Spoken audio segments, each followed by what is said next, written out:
음, 그 초기 이제 내담자의 그런 내담자의 상담에서 이제 어떤 이론적인 접근을 조금 더 사용하는 것이 내담자를 잘 이해할 수 있을까? 우리가 이제 내담자를 이해할 때는 상담자의 렌즈가 필요하죠. 그러니까 이런 만약에 이 부분이라면 이게 이제 내담자의 증상이죠. 증상이 뭐냐면 화가 난다. 화가 나는데 사람들 앞에서는 위축되고 말을 못하고, 근데 이제 집에 오거나 혼자 있게 되면 이 막 생각할수록 화가 막 부글부글 끓어서 막 먹는 것으로 풀고, 아니면 조금 만만한 사람들은 막 그냥 이제 거기다 화풀이를 하는 거죠. 그래서 때리고 막 그냥 먹구덩이를 막 뽑고 이러면서 화풀이를 엄한 사람에게 하고 있어요. 이제 이런 것은 증상이죠. 보여지는 증상인데 이걸 이제 어떤 이론적인 접근으로 할 거냐, 이런 게 이제 상담사가 고민이 되죠. 뭐 이런 증상을 설명하는 부분들은 사실은 이제 이론마다 이 렌즈를 가지고, 아, 내가 볼 때는 이런 것은 내담자가 뭐 이런 A라는 부분 때문에 생긴 것 같다, 이렇게 얘기를 하고, 나는 좀 이 측면에서 봤을 때는 이렇게 보여져. 나는 밑바닥에서 봤을 때는 이 내담자 문제가 이렇게 보여져. 각각의 이 증상에 대해서 바라보는 각도에 따라서 측면, 옆면, 아랫면, 윗면에 따라 이 증상을 다르게 설명하는 거죠. 사실은 안에 있는 것은 같은 건데, 그걸 우리는 상담에서는 이론적인 렌즈, 상담자가 어떤 렌즈로 볼 거냐, 이렇게 얘기를 해요. 근데 이제 발달력을 봤을 때 너무 애착에 대한 부분들이, 애착 손상이 커요. 그러니까 어태치먼트 인저리가 있고, 대부분 그게 그 뭐라 그래, 발달의 부분에 대해서 5세 이하의 그런 굉장히 그 어린 시절에 애착에 대한 형성을 하는데, 그때 이제 부모가 이혼한다든지 뭐 양육자가 가출한다든지, 아니면 그 가정 폭력이 아주 심하다든지, 이런 것들은 굉장히 이제 초기 애착 손상의 큰 이슈가 되는 부분이죠. 그러면은 거기에서 끝나지 않고 두 번째, 이제 이 애착 손상이 그걸 있으면 이제 또 다른 중요한 어떤 양육자가 지속적으로 뭔가 이제 관계를 하면서 사실 이 손상된 부분들을 어떤 이렇게 뭔가 공감을 해주고 안전하게 보호해주고, 이렇게 하면은 조금 이게 이제 어느 정도 틀이 좀 잡혀요. 근데 이 부분이 그렇게 하지를 못해서 뭐 고모 집에 맡겨진다든지, 이모 집에 맡겨진다든지, 아니면 할머니 집에 맡겨진다든지, 부모가 아닌, 어쨌든 부모가 이혼으로 인해서 삶을 영위할 수 없을 때 안전하게 누군가의 집에 맡겨진다는 거죠. 동생과 함께, 누나와 함께, 아니면 혼자서 맡겨질 때, 그거는 이제 그 양육하는 양육자의 입장에서, 맡겨진 자 입장에서는 최선을 다해서 하지만, 이 아이의 입장에서는 굉장히 이제 그런 게, 자기 부모한테는 아이들이 어렸을 때 뭘 하나요? 주로 나온 게 어린 양을 해요. 떼를 쓰고, 그래서 싫어, 안 해, 이거 해줘, 이거 먹고 싶어, 막 이렇게 하는 게 애들의 특징이에요. 그리고 안 해, 안 해, 안 해, 싫어, 싫어, 이렇게를 하는데, 이런 거를 할 수가 없어요. 왜냐하면 자기가 아이들 따라 몸으로, 이게 내 부모가 아니라는 거. 자기 부모한테도 아니, 부모가 나를 두고 갔는데, 싸웠는데 다른 사람들이 이것을 받아줄 리가 없잖아요. 그걸 몸으로 기억해요. 그래서 어떤 어태치먼트 인저리가 또 발생이 돼요. 그 자라나는 환경 안에서 2차적으로. 그렇게 되면은 이 애착의 손상이 장기적으로 훼손이 된 거예요. 그러면 이렇게 애착 손상이 인절이라 그래, 상처. 관계에 대해서, 관계를 맺어서 어태치라는 건 본드가 생기는 거잖아요. 내가 너하고 이제, 나는 너하고 애인 할 거야, 이런 거잖아요. 애착이라는 게. 너 나 엄마 해, 다른 사람 사랑하지 말고 나만 사랑하는 거야. 그게 이제 소셜 스마일이잖아요. 그래서 애착을 형성해서 딱 이렇게 본딩을 하는 거예요. 그래서 엄마만 보고 다른 사람한테 안 가는 거죠. 근데 이 어태치먼트에 이렇게 맺어져야 되는데, 이게 손상이 가서 어때요? 이게 어그러져 버린 거예요. 그러니까 사람을 믿을 수가 없어요. 그래서 늘 경계를 하고, 새로운 사람에게 나아가고, 뭔가를 찾아 나가고, 이런 부분에 대해서 왜 경계를 하냐면 두려우니까 그런 거예요. 이 어태치에 손상이 가기 때문에 그 손상이 오랫동안 있는 거예요. 이러한 내담자의 부분들을 상담사가 상담을 해야 된다고 할 때는 어떤 것이 가장 적절할까요? 뭐 어떤 이론이든지 간에 내담자 이 증상을 설명하고 상담을 진행하는 데는 연구에 차이가 없대, 효과가.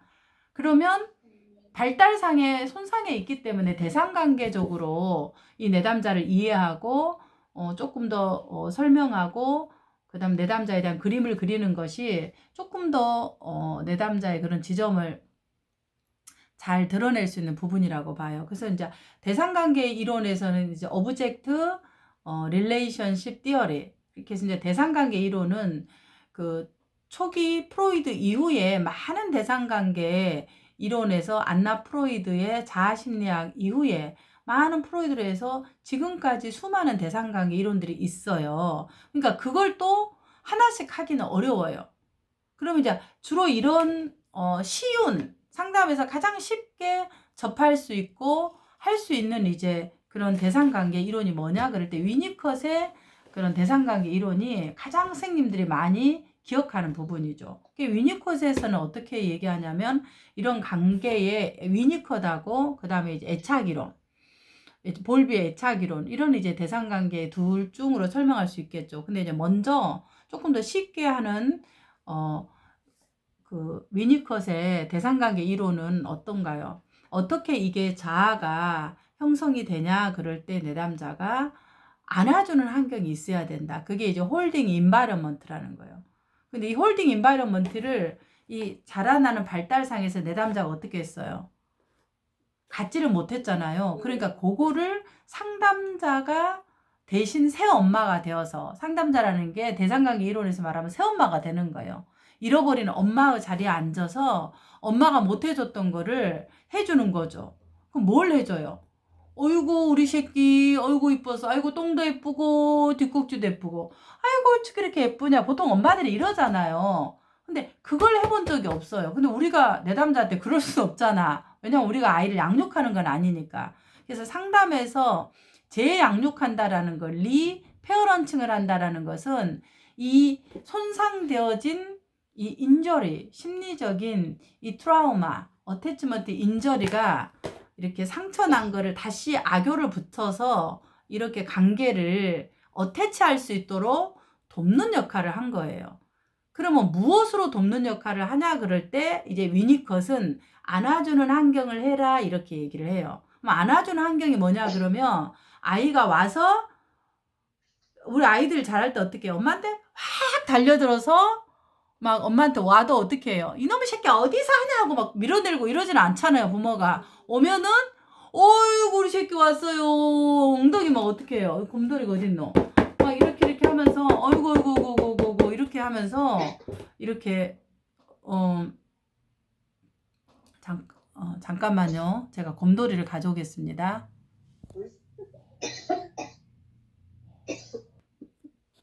네.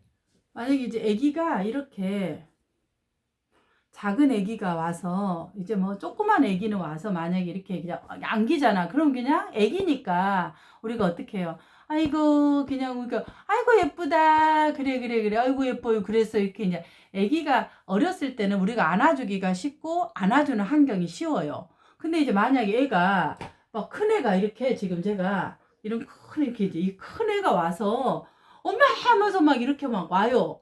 그럼 우리가 어째 아이고 징그러워 이러면서 우리가 이제 내일 찍거나 이렇게 하면은 이 아이가 다시 그것을 이 회복하기가 어려워요. 근데 대충 뭐 자기보다 더 큰 와서 그냥 이렇게 막 엄마 이렇게 오면 어때요? 우리가 보통은 안아주는 것이 실제로 어떻게 해요? 어이구 우리 새끼 고생했네. 어이구 그랬어. 이렇게 하면서 엉덩이도 토닥토닥 해주고 이렇게 뭐 이렇게 이제 쓰다듬 해주죠. 쓰다듬 해줘. 아이고 이렇게 고생했고 수고했다. 이거를 실제로 이제 부모들이 해주잖아요. 그게 안아주는 환경이 쉽게 말하. 그러면은 상담실에서 큰 이제 내담자가 와서 선생님 저 안아주세요 막 이런 애들이 있잖아. 그렇다고 우리가 안아주고 이러진 않잖아요.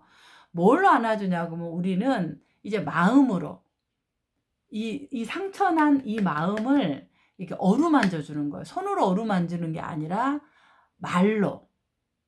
어떻게? 그게 이제 공감이에요. 안아주는 환경이라는 거예요. 그래서 어서 와요. 참 고생했어요. 그리고 이제 이 힘든 상처 이야기. 내가 5살 때 부모가 이혼했어요. 나 고모 집에 맡겨졌을 때, 이모 집 맡겨졌을 때, 할머니 집 맡겨졌을 때, 내가 7살에 갔을 때 정말 저는 내한테 엄마는 없구나 이런 생각을 했어요. 이러면서 이제 막 펑펑 울 거 아니에요. 그럴 때 상담사가 안아준다라는 것은 내담자가 이 감정을 부끄러워하지 않고 내놓고 자기 감정에 그때의 그 시간에 가서 마주할 수 있도록 잡아주고 버텨주고 들어주는 거. 그게 안아주는 환경이라는 거죠. 그러니까 그 상담 시간에 내담자가 자기의 감정의 페이스를 그대로 얘기하도록 하는 것이 상담사가 안아주는 환경이에요. 혹은 상담하다가 상담사가 자한테 집중을 안 하는 거야. 선생님, 지금 뭐 하시는 거예요? 저한테 지금 관심이 있는 거예요? 없는 거예요? 막 이러면서 막 이제 화를 낼 수도 있어요. 이렇게 화를 낼 정도면 많이 이제 성장을 한 거죠. 근데 상담사가 아니 왜 이러세요? 민들레 씨? 제가 뭘 그랬다고 그러세요? 막 이러면서 자기를 변명하기 급급하고 상담사가 이러면은 내담자가 어렵게 꺼낸 이 분노라는 감정을 담아주지 못한 거예요. 제가 잘은 모르지만 우리 민들레 씨가 혹시 제가 민들레 씨 어떤 부분을 조금 그렇게 좀 이렇게 뭐 마음을 좀 제가 놓쳤을까요? 미안한데 알려주시면 내가 꼭 알려줘야 돼요? 그걸 내가 말로 알아야 돼요? 쌤 돈 받잖아요. 돈 받아서 뭐 하는 거예요? 막 내담자가 이러면은 돈 돌려줄게요 내가. 그거 환불해줄게요. 가세요. 이렇게 이제 상담자가 만약에 했다고 해봐. 그럼 그게 안아주는 환경일까요? 아니란 거 알잖아요. 우리가 보통 때를 쓸 때 아이들이 엄마한테 뭐래요? 아니 그 엄마 그거를 엄마가 그렇게 하면 돼 안 돼? 엄마는 그거 포기하고 나를 잡고 있었어야지. 어느 게 더 중요해? 막 이렇게 얘기를 하는데 엄마가 됐어. 이거 더럽고 치사하다. 그게 되돌려. 이렇게 하고 이제 가버리면은 그 말하는 아이 입장에서는 어때요? 내가 얘기할 때 이제 부모가 멈추고 내가 몰랐다. 내가 네 그때 마음을 몰랐다고 사실은 그 상태에 돌아가서 그 아이 마음을 어루만져주고 위로해줘야지.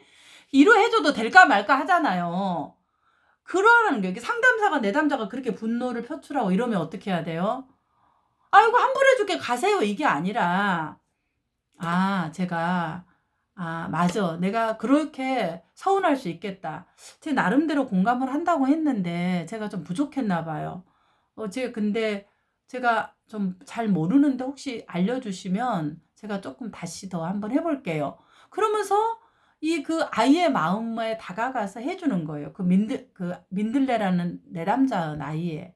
그게 안아주는 환경이라는 거죠. 유니컷으로 말하면. 근데 이제 상담사가 이렇게 얘기를 할 때, 그 말했잖아. 그거 그런 거야. 그 몰랐어. 엄마가 왜 그렇겠어. 그런 거지 뻔히. 이거 이렇게 하는 거야. 아이고 됐어.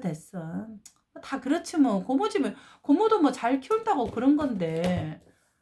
누가 뭐 그 자기 조카 키우기 좋겠어. 예를 들어 이제 뭐 상담사가 약간 관찰자의 입장으로 이렇게 이야기를 해주고 설명하고 이러면은 내담자가 어떨까요? 이 어태치먼트 인저리가 있는 내담자들이 굉장히 이게 냉대함을 받는다는 거죠. 그러니까 설명을 하고 가르치는 것은 이런 그 어태치먼트 인저리 특히 이제 손상이 있는 초기 관계에 있는 내담자들한테는 굉장히 자극적인 게 부분이 돼요. 그래서 안아주는 거. 그래서 내담자에 뭘 담아주냐면은 이 상처가 나오도록 담아주는 거야. 그리고 무엇을 안아주냐 그러면 이 위험했던 관계를 안아주면서 그래 이게 안전한 관계가 있어 이런 것들을 재경험하도록 상담자가 리페어런팅을 해주는 거예요. 그게 이제 이 대상관계에서 위니컷의 대상관계 이론이에요. 그럼 이제 위니컷에서는 그런 이제 안아주는 환경을 할 때 무조건 받아줘야 되냐? 다 받아줘야 되냐? 그게 이 내담자가 성장하는 거냐? 이렇게 우리가 이제 의문이 들 때 위니컷의 대상관계로서는 아니다 그래요. 그럼 뭐냐면 이렇게 어린아이일수록 우리가 많이 받아주죠. 애가 못 고르면은 더 많이 안아주고 받아주는데, 이렇게 큰 이제 애가 와갖고는 맨날 와갖고는 이 엄마 이게 막 엄마를 때리면서 이게 뭐야 이러면서 막 이렇게 때리고 이렇게 해봐요. 근데 내가 받아줄 수도 있고 못 받아줄 수도 있잖아요. 그럴 때 어떻게 하냐면 적절한 좌절을 필요하다 얘기하는 거예요. 왜냐하면 어머니가 인간이기 때문에 인간의 환경 안에서 내담자의 그 어태치먼트 인저리를 다 충족시켜 줄 수 없다라는 거. 즉 내담자 어린아이 욕구를 다 해줄 수 없다. 그래서 어머니들이 적절한 좌절을 주려고 준 게 아니라 줄 수밖에 없잖아. 왜냐하면 우리가 인간이니까. 그러니까 약간 오줌 누러 갈 때 안 보이고 뭐 쓰레기 버리러 갈 때 안 보이면은 이 엄마가 나를 두고 갔구나 이러면서 막 이러는데, 좀 있으면 와요. 그러면 이 아이가 어때요? 막 울다가도 또 엄마가 달래주면은 또 그냥 모른 척하고 또 엄마를 받아들이고 이런 거죠. 그런데 기다려도 엄마가 안 와. 그럼 어떻게 해요? 이제 마음이 냉대해지는 거야. 그리고 삐져서, 처음에 삐질 때 빨리 와서 우리가 어떤가요? 달래주기를 원하잖아요. 아이들이 삐지는 이유가 뭐야? 달래주라는 거죠. 어이구, 그랬어. 내가 몰랐다. 미안하다. 엄마 앞으로 안 그럴게. 이렇게 해주기를 바라서 삐지는 거야. 근데 삐져도 이 미련한 엄마들이 어때요?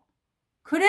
삐져라 하고 막 이제 더 늦게 오고 안 해버리고 이러면은 이제 이 삐지는 게 아니라 냉담함으로 관계를 철회를 하고 잡지를 않는 거예요. 왜? 잡을 때마다 아픔이 있고, 잡을 때마다 내한테 아픔이 있으니까 사람에게 잡지를 않는 거예요. 그래서 굉장히 쿨한 것처럼 느끼지만 사실은 그 이면에는 그런 아픔이 있는 거죠.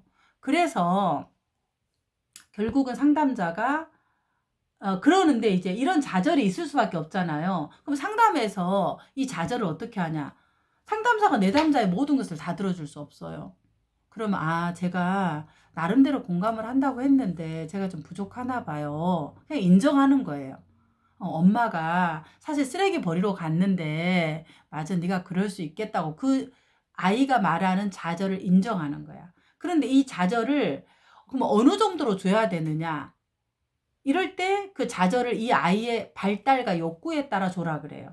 그러니까 아이가 어릴 때는 욕구를 더 충족시켜주고 적절하게 하는데, 이 좌절은 아이의 욕구보다는 부등식이 작아야 돼요. 무슨 말이냐면은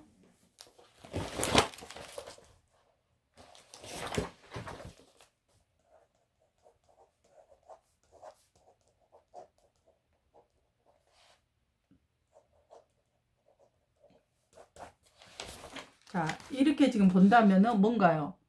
사랑이 좌절보다 좀 더 커야 돼요, 부등식이. 그러니까 엄마가 좌절을 줄 때도 있지만 나를 사랑하고 있다라는 것을 아이가 좀 더 믿을 수 있는 부등식이 좀 더 있어야 된다라는 거죠. 좌절을 주되. 근데 그건 아이들마다 관계마다 다르기 때문에 일률적으로 뭐 어떻게 해라는 것은 없어요. 마찬가지로 상담에서 내담자가 상담사에게 선생님 저 너무 외로워요. 같이 있어요. 선생님 저 지금 혼자 있는데 너무 뭐예요. 굉장히 많은 것들을 이 인저리가 있는 내담자일수록 더 요구를 해요. 아예 안 해버리든지 냉담하든지 너무 거리를 두든지 규칙적으로, 아니면은 너무 요구하든지 두 가지 형태로 나오잖아요. 그런데 그걸 다 해줄 수 없죠. 그럼 어떻게 해요? 어떻게 하죠? 저도 그렇게 하고 싶은데 죄송해요. 저희가 상담이 지금 제가 다음 시간에 또 상담이 있어서 제가 오늘의 이 이야기는 다음에게 제가 꼭 기억하고 이 이야기부터 시작하도록 하겠습니다. 이렇게 좌절을 주는 거예요. 부분에 대해서. 그런 것들이 굉장히 구조화돼서 안전하게, 내가 너가 싫어서 이렇게 버리는 게 아니라, 너 얘기를 못 듣는 게 아니라 지금은 이러이러해서 내가 이 부분을 좀 들어주기는 어렵다. 이게 이제 안전한 좌절이에요. 그런 것들을 적절한 좌절을 경험하게 하는 거죠. 처음에 관계를 형성하고. 그래서 이 중간 대상의 역할을 상담자가 하는 거예요. 어린아이들은 중간 대상의 것으로 이제 놀이치료를 사용하고, 그래서 중간 현상이라는, 그래서 마치 이 상담사가 내 엄마가 아닌데 들어주고 따뜻하고 다 얘기를 들어주니까 마치 어떤 생각을 해요? 우리 엄마였으면 좋겠다. 너무 좋다. 이런 얘기를 많이 해요. 그게 이제 그 순간에 상담을 받고 있는 그 시간이 중간 현상으로 판타지가 작용하는 거예요. 그래서 그 순간만 되면 행복하고 너무 좋고 우리 엄마가 됐으면 좋겠다라는 그런 판타지를 가지는 거예요. 근데 실제로 우리 엄마가 될 수 있어요, 없어요? 상담사는 될 수가 없는 거예요. 그런데도 우리가 잠시 그러한 어떤 그 판타지를 갖게 되는 거죠. 그게 이제 아이들은 놀이에서 놀이를 통해서 나타나고 일반 상담에서는 그렇게 나타납니다. 그런 측면에서 내담자가 가지고 있는 이런 손상된 이 관계를 다시 안정된 관계에서 진짜 자기를 만나도록 하는 거예요. 그래서 이 위니컷은 가짜 자기가 형성된다 그랬죠. false self. false self는 뭐냐면 내가 이렇게 이제 버림받지 않기 위해서 이제 굉장히 그 사람들 앞에서는 어떻게 해요? 화를 안 내고 항상 웃고 자기 의견 안 내고 이러는 거예요. 버려질까 싶어서. 그게 false self잖아요. 근데 그거를 인식하게 해야 돼요. 지금까지는 너가 그럴 수밖에 없었겠다. 위원했고 그 다음에 또 남의 집에 맡겨줬고 그래서 많은 직장생활 할 때마다 사람들을 믿을 수 없어서 그런 것이 내한테는 어려움이 될 수밖에 없었다. 민들레 너한테는. 그런 얘기를 하면서 타당화 시켜주는 거예요. 그 선택에 대해서. 볼스 셀프가 잘못됐다게 아니라 너가 맞춰주고 사람들의 욕구를 들어주고 그럴 수밖에 없었겠다. 그래서 펄스 셀프가 생길 수밖에 없었겠다. 이거를 타당화 시켜줘. 그러나 지금 이제 어른이 돼서는 어때요? 또 다른 너가 진짜 너가 원하는 바 이거를 얘기를 할 수 있는 너가 됐으면 좋겠다. 그게 이제 진정한 이 건강한 셀프로 트루 셀프가 되는 거죠. 그 셀프의 가정에 이 상담사가 지금 말하는 그런 가정들을 함께 경험하고 또 이야기를 해 나가고 구성해 나가고 이런 부분들이 이제 그 대상 관계에서 위니컷의 이론이라고 얘기를 할 수 있겠습니다. 그래서 이제 그런 부분으로 이 지금 그 사례에 대한 한 부분을 대상 관계의 이니컷으로 이제 바라본다면 지금처럼 볼 수 있을 것 같아요. 또 뭐 코옷이나 또 멜라니 클라인 이런 걸로 보는 거 또 다르게 좀 봐요. 그래서 이제 그건 다음에 어떤 또 기회가 된다면은 뭐 코옷의 대상 관계 이론, 또 볼비 애착 이론 이런 부분을 통해서 또 설명을 또 해드리는 시간을 가져보도록 하겠습니다.